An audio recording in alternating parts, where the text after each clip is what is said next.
Bismillahirrahmanirrahim. Assalamu alaikum guys. Hope so you're fine. Your study is going well. Today's topic of the video is syndromes of oral pathology. ठीक है, chapter number 1 है हमारा और bones से आगे topics हैं. ठीक है, इसकी पिछली वीडियो में मैंने आपको जो है वो स्टार्ट वाली कुछ चीज़ें जो है वो बताई थी, यानी कि जो डेफिनेशंस थी. ठीक है, और अब मैं आपको सिंड्रोम्स के बारे में थोड़ा सा गाइड करूँगी.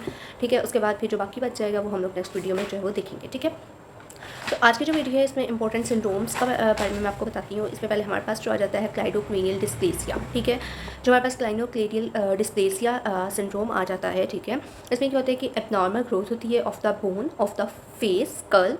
ठीक है, फेस स्कल क्लैविकल.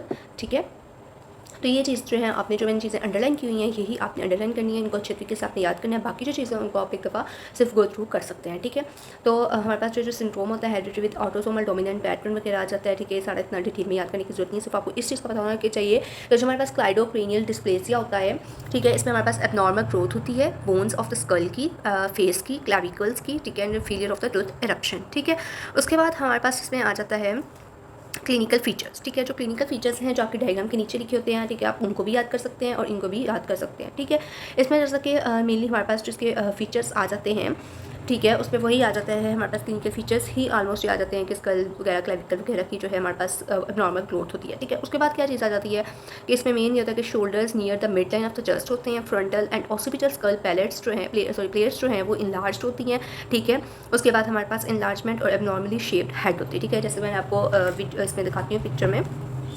ठीक है, इस तरह से मतलब कि ये चीज़ें हमारे पास आ जाती हैं. ठीक है, उसके बाद हमारे पास अगर आपके पास ये जो इसके पास हमारे पास वूमेन बोन्स होती हैं. ठीक है, यानी कि हमारे पास सूचर्स जो हैं वो लाइन हुए थे. तो ये वाली जो लाइन्स हैं आप ये भी याद कर सकते हैं. ठीक है, और आप जो मैंने पीछे आपको अंडरलाइन करवाया आप वो भी कर सकते हैं. ठीक है, तो जहाँ से आपको ईजी लगे आप वो वाले पॉइंट्स लिखें और 5 से 6 पॉइंट्स जो हैं वो आप बना लें तो इनफ होते हैं. ठीक है, उसके बाद हमारे पास जो क्लाइडोक्रेनियल डिस्प्लेसिया जो इसको हम लोग रेडियोग्राफिकली अगर देखते हैं.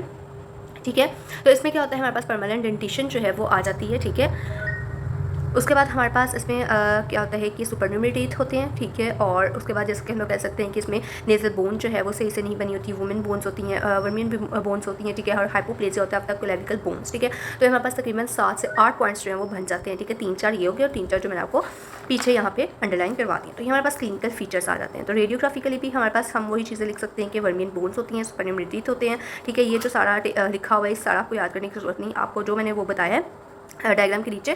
ठीक है, आप वो वाले पॉइंट्स भी अच्छे तरीके से याद करें तो इनफ होते हैं. ठीक है, ट्रीटमेंट आपको पूछी नहीं जाती 3rd ईयर में इतनी, तो इसको इतना करने की जरूरत नहीं होती. ठीक है, तो क्लाइडोक्रेनियल डिस्प्लेसिया जो है इसमें हमारे पास क्या होती है अब नॉर्मल बोन्स की जो हमारे पास बोन्स है फेस स्कल वगैरह की डेवलपमेंट होती है. ठीक है, तो ये चीज़ें आपने इसकी देख लेनी है. ठीक है, उसके बाद हमारे पास आ जाता है क्रोजन सिंड्रोम. ठीक है, जिसे हम लोग क्रेनियोफेशियल डायस्टोसिस भी कहते हैं. ये बहुत इंपॉर्टेंट है, ये आपके कॉलेज के टेस्ट हैं अगर तो उनमें हर हाल में पूछा जाएगा. ठीक है, ज़रूर ये क्वेश्चन पूछा जाता है, इसको आपने बिल्कुल स्किप नहीं करना. ठीक है, ये आपको ज़रूर पूछा जाएगा.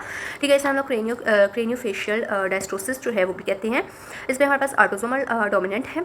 ठीक है, उसके बाद हमारे पास इसमें क्या होता है कि प्री मेच्योर क्लोजर होती है of the cranial bone sutures की. ठीक है, ये चीज़ आपको इसमें पता होनी चाहिए. ठीक है, उसके बाद हमारे पास क्या होता है mutation in the fibroblast growth factor 2 भी आप लिख सकते हैं. उसके बाद क्लिनिकल फीचर्स जो है आपके जितने भी सिंड्रोम्स हैं इनके आपको क्लिनिकल फीचर्स जो है वो बस पता होने चाहिए. ठीक है, इनके सिम्टम्स वगैरह क्लिनिकल फीचर्स जो आ जाते हैं वो पता होने चाहिए आपको. तो इसके क्लिनिकल फीचर्स जो है उसमें हमारे पास क्या होता है मैक्सिल हाइपोप्लेसिया होता है, शॉर्ट अपर लिप होगा.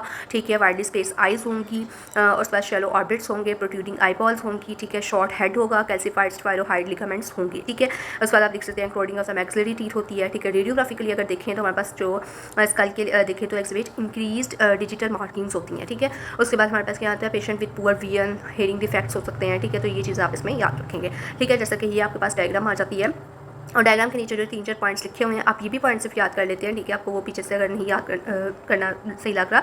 ठीक है, सही से याद नहीं हो रहा तो देखें इसमें भी वही चीज़ें लिखी हुई हैं. तो आप ये वाला जो डायग्राम के नीचे पॉइंट्स हैं आप इनको अच्छे तरीके से प्रिपेयर कर सकते हैं. ठीक है, उसके बाद हमारे पास आ जाता है ट्रैकियोकोलाइनस सिंड्रोम. ठीक है, ये इतना पूछा नहीं जाता लेकिन जो पीछे वाला मैंने आपको बताया था वो ज़्यादा इंपॉर्टेंट है. ठीक है, ये भी इंपॉर्टेंट है लेकिन वो और ये तकरीबन सेम है. ठीक है, तो इसका आपने क्या करना है अगर आपने ये सारा पढ़ना है तो आप इसको एक दफ़ा पढ़ सकते हैं, लेकिन आप इसके ये जो पॉइंट्स लिखे हुए हैं ये भी आप याद कर सकते हैं. ठीक है, जिसमें हमारे पास क्या आ जाता है कि hypoplasia of the zygoma, mandibular condyle. ठीक है, उसके बाद हमारे पास डिप्रेस्ड चिक्स होती हैं, डिट्यूटेड बैंडिबल होता है, नॉर्मल ईयर्स होते हैं, डाउन स्लोप्ड लोअर आईलिड्स होते हैं, नैरो फेस होता है. ठीक है, आप डायग्राम देखें और साथ में इसके पॉइंट्स याद करने ये इनफ होगा आपके लिए. ठीक है, उसके बाद देन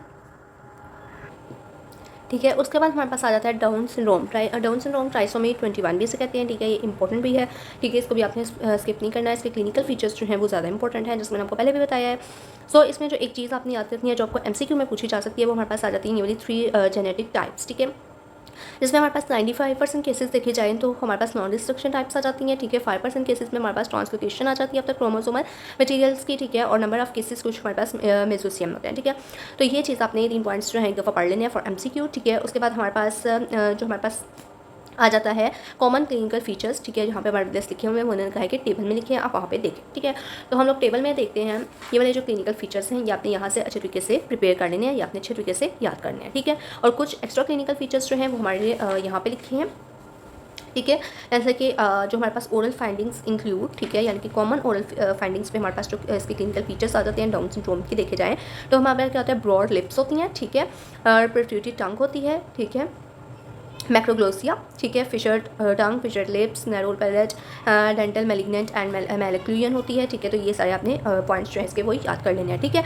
उसके बाद हमारे पास आ जाता है कि इसके अंदर ये वाला आ जाता है ओरोफेशियल डिजिटल सिंड्रोम टाइप 1, ठीक है। ये इसमें आ जाते हैं, इसमें अगर हम देखें तो ये डिस्टिंग्विश फेशियल फीचर्स आ जाते हैं इसमें हमारे पास फ्रंटल पोजिंग होती है, ठीक है, फ्लैट मिड फेस होता है, लेटरल डिस्प्लेसमेंट होती है, इनर थाई की थिन एक्विलाइन नोज होती है, ठीक है। तो ये आपने 3-4 पॉइंट्स जो है इसके ये भी वैसे पढ़ लेने हैं, ठीक है। उसमें आता नहीं है पेपर में ज़्यादातर जो पूछा जाता है। और एक ओरल फाइंडिंग आपको ये पता होना चाहिए कि हाइपर प्लास्टिक फाइब्रस फ्रेनुला होता है, ठीक है। आपने ये वाला जो टेबल है ना इसको अच्छे तरीके से प्रिपेयर करना है, ठीक है। ये आपको SCQ में पूछा जाएगा, इसको आपने बिल्कुल स्किप नहीं करना। और बाकी सारे जो मैंने आपको लाइंस अंडरलाइन करवाई हैं वो आपने MCQ के लिए पढ़ लेनी है, ठीक है। उसके बाद हमारे पास आ जाता है नेक्स्ट हमारे पास आ जाता है पेपिलोन, ठीक है, लिफिर सिंड्रोम, ठीक है। तो इसमें हमारे पास कैरेक्टरिस्टिक्स क्या आ जाते हैं, इसमें हमारे पास जो आपने पॉइंट्स याद रखने हैं कि डिस्ट्रक्टिव पेरिडोन्शियल डिजीजेस होती हैं, ठीक है, हाइपरकेरेटोसिस होती है, palms and of hands and soles of the feet, ठीक है। उसके बाद हमारे पास इसकी कुछ एडियोलॉजी या कॉजेज हम कह सकते हैं कि उसमें आ जाते हैं इम्यूनोलॉजिकल डिसऑर्डर्स और 3 डिफेक्ट्स इम्पेयर होते हैं इन विट्रो, यानी कि जो हमारे पास टी और बीटा सेल्स बी सेल्स होते हैं, ठीक है, उनकी माइटोजेंस, ठीक है। उसके बाद हमारे पास कीमोटैक्टिक डिफेक्ट्स कुछ आ जाते हैं एंड देन हमारे पास रिड्यूस इंट्रासेलुलर एबिलिटीज़ आ जाती हैं टू एलिमिनेट हमारे पास bacteria aureus and C applicants, ठीक है। उसके बाद आप ये भी चीज़ याद रख सकते हैं, ठीक है। उसके बाद क्लिनिकल फीचर्स में जैसे कि ये पॉइंट्स मैंने आपको पहले भी डायग्राम के नीचे जो पॉइंट्स लिखे हैं आप उनको भी ऐड कर सकते हैं, ठीक है, वो भी सेम लिखी होती है चीज़, ठीक है। उसके बाद यहाँ पे भी वही चीज़ें आ जाती हैं, इसको आप एक दफ़ा रीड आउट कर लेंगे, ठीक है। बाकी सारा इतना डिटेल में करने की ज़रूरत नहीं है, ठीक है। बाकी जो है वो आप एक दफ़ा इसको रीड आउट कर लीजिएगा ताकि आपके MCQ जो है वो क्लियर हो जाए। और रेडियोग्राफिकली अगर इसको देखा जाए तो उसमें क्या होता है, extensive loss of the alveolar bone होती है, ठीक है। और बाकी हमारे पास जो कैरेक्टरिस्टिक्स और फीचर्स मैंने आपको बता दी हैं, सब इतने पॉइंट्स आप याद करेंगे तो आपके SCQ अच्छे तरीके से हो जाएंगे। MCQ अगर आपको कोई सिनेरियो बेस पूछा जाए तो वो भी आप इसीलिए इसके से अटैम्प्ट कर सकते हैं, ठीक है। तो इसलिए ये मार्किंग आपकी होगी सिंड्रोम्स की। नेक्स्ट वीडियो में मैं आपको जो है इसका जो पीछे वाले टॉपिक्स हमारे रह गए हैं उनको जो है वो कंप्लीट करूँगी, ठीक है। जैसे कि disturbances in the enamel structure के इनेमल में, ठीक है, फिर डेंटिन का हम करेंगे। उसके बाद लास्ट वाला टॉपिक रह जाएगा डेफिनेशंस का, वो हम करेंगे, ठीक है। सो वीडियो अच्छी लगे तो जरूर लाइक शेयर सब्सक्राइब कीजिएगा। थैंक यू सो मच, अल्लाह हाफिज़।